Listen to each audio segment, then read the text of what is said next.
It's hard. But I do it because I respect and honor her and miss her so much.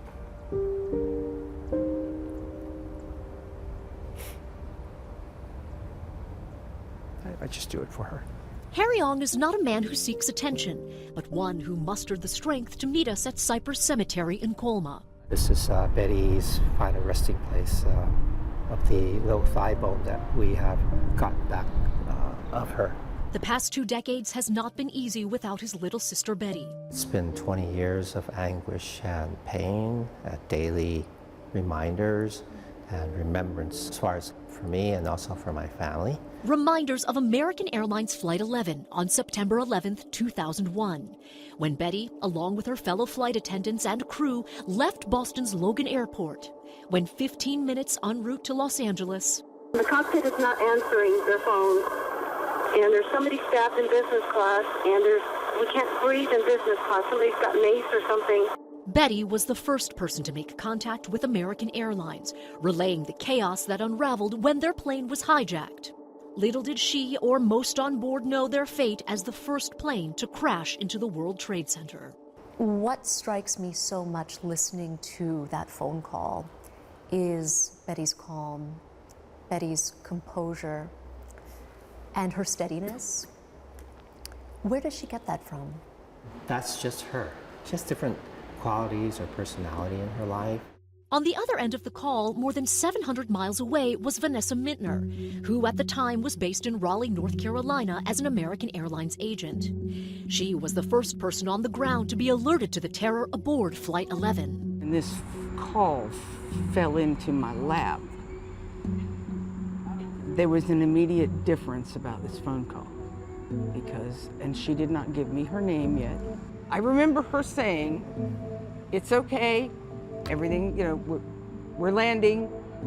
We're making that turn to land." And the last thing she said on that phone call to me that I remember was, "Please pray for us." And I lost it. Vanessa sat down for an exclusive interview with I-Team reporter Jonah Kaplan from our sister station WTVD in Raleigh. You have to understand, Betty Ong, to me, was the hero. I'm getting emotional, so bear with me here. She was the hero, not me.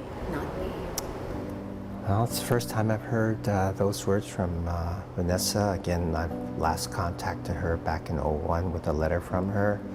She, again, was a very private person, didn't want to be contacted or, as I was told, to even discuss anything. And to know now, 20 years later, her tribute to Betty and to all the others, it's very meaningful. And I appreciate it, the fact that you were able to get a hold of her and tell us this. Betty's heroism was recognized by the 9/11 Commission and locally by Reverend Norman Fong, who lobbied tirelessly to name this community center after Betty. Thousands in Chinatown are served every year because of the center and Betty Ong Foundation. It's the same community she loved and where she grew up and yearned to leave. Betty developed an urge to really just travel, just go out and see the world. And I believe that's why she became a flight attendant. As Harry and the Ong family continue to remember their Betty, they hope her life and death can continue to serve a purpose to all who remember 9/11. What I'd like the world to know, especially in these days and times of divisiveness and hatred for one another by a lot of people, that the goodness of September 11th aftermath is so positive. And I wish that we can perhaps regain a lot of those thoughts and feelings for each other and for humanity. In San Francisco, Dion Lim, ABC 7 News.